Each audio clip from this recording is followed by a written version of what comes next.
Ahora, dentro de las reflexiones y comentarios de los docentes, queremos que cierre con broche de oro nuestro querido profesor principal y maestro, doctor Jorge Alarcón Villaverde.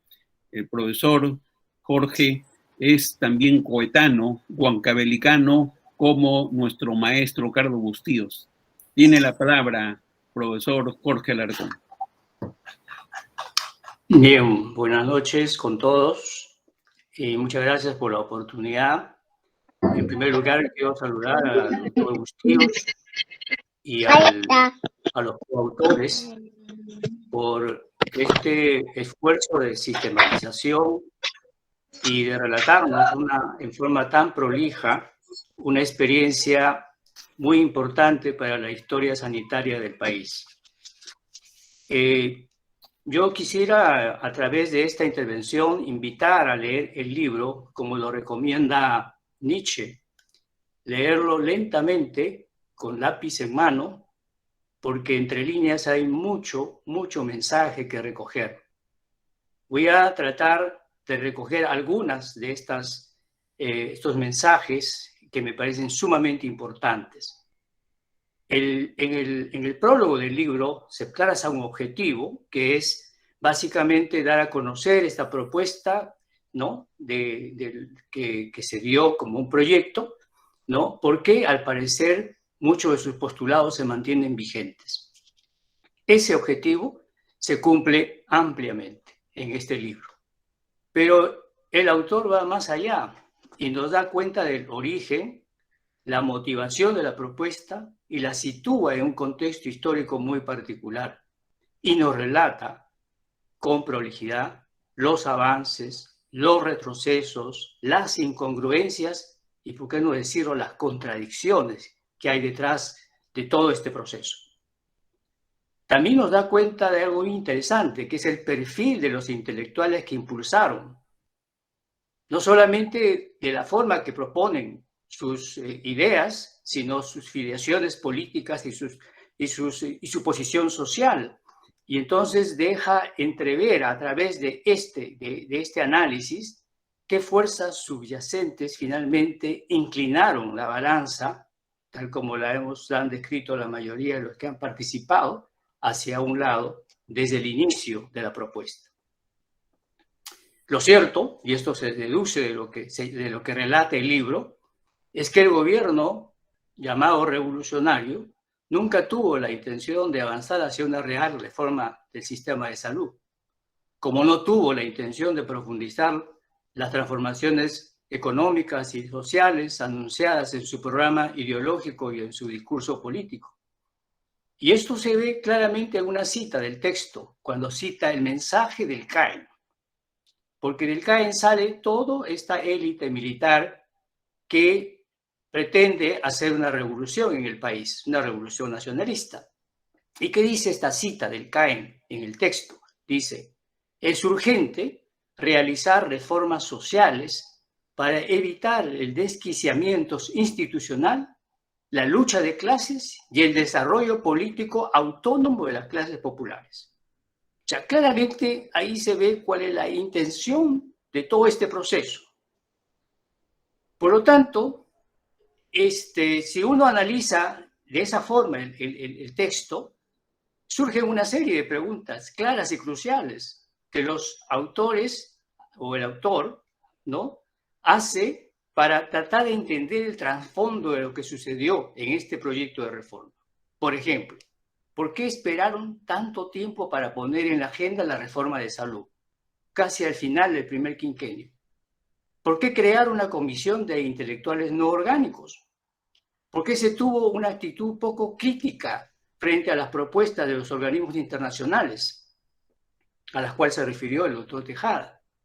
¿Por qué se adoptó la propuesta de minoría, 6 contra 15? Todas esas preguntas, ¿no?, son sumamente importantes para entender cuál fue el trasfondo de todo este proceso. Y el doctor Bustillo formula algunas respuestas y quiero citar brevemente algunas de las cosas que dice. Por ejemplo, abro comillas, la forma en que el gobierno militar en los primeros meses de la segunda fase acordó con los representantes de la orden médica la composición final de la comisión, determinó que desde el inicio del trabajo de la comisión se diferenciaran dos grupos. Sigue el doctor Bustillos. Dos grupos que coincidían en las generalidades, como muchos ahora, que coinciden en señalar que hay una crisis del sistema de salud, que coinciden en calificar las desigualdades sociales en salud como indeseables, que coinciden en la necesidad de democratizar el cuidado de la salud, coinciden. Sin embargo, existían grandes diferencias en esos discursos cuando se trataba de interpretar las causas determinantes de esa crisis. Y por ende, como no se ponían de acuerdo con las causas, las propuestas eran distintas. Estaban de acuerdo con el discurso, pero no con el fondo. Y entonces las propuestas se expresaron en esa mayoría y en esa minoría. Una mayoría que suscribe un modelo global de salud y una minoría que propone un sistema nacional que finalmente es un sistema coordinado de servicios de salud y que finalmente prevaleció. Y según que dice el autor, esta propuesta que propugnaba la minoría, ¿no? Es lo que ha sido las sucesivas modalidades del Sistema Nacional Coordinado de Salud que se trataron de instrumentar en los últimos 40 años y que nunca lograron los resultados esperados. O sea, esa propuesta de minoría es la que 40 años ha acompañado todo este proceso y que probablemente nos siga acompañando. Esta propuesta de sistema coordinado y no ir al fondo del tema, ¿no? Y finalmente, para abreviar un poco el análisis de este texto, que es sumamente interesante, el autor señala dos aspectos importantes. Si bien hay consenso en este momento del fracaso de las experiencias de coordinación institucional y de que hay obstáculos contextuales o estructurales y que hay debilidades sectoriales, etcétera, etcétera, no hay que olvidar que hay dos aspectos importantes para llevar adelante la reforma según la experiencia vivida.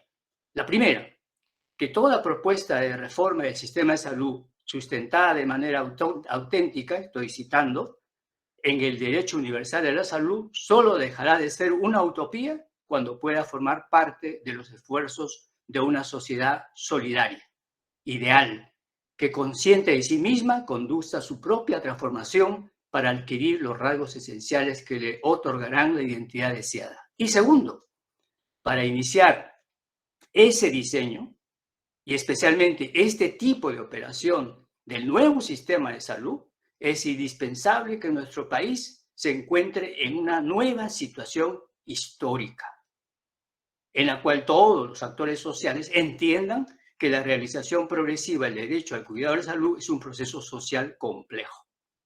Pregunta, ¿estamos en esa situación histórica? Y es bien importante estas dos condiciones sobre las que yo creo el libro nos deja como misión a todos nosotros a seguir reflexionando, analizar las condiciones reales, precisar si ya están dadas para poder actuar. Si no, vamos a repetir la historia. Y sin más, quiero nuevamente dar las gracias al doctor Bustillos por su constante esfuerzo y su generosidad intelectual. Gracias. Muchas gracias, maestro Jorge Alarcón. Un aplauso. Realmente todos estos docentes de manera voluntaria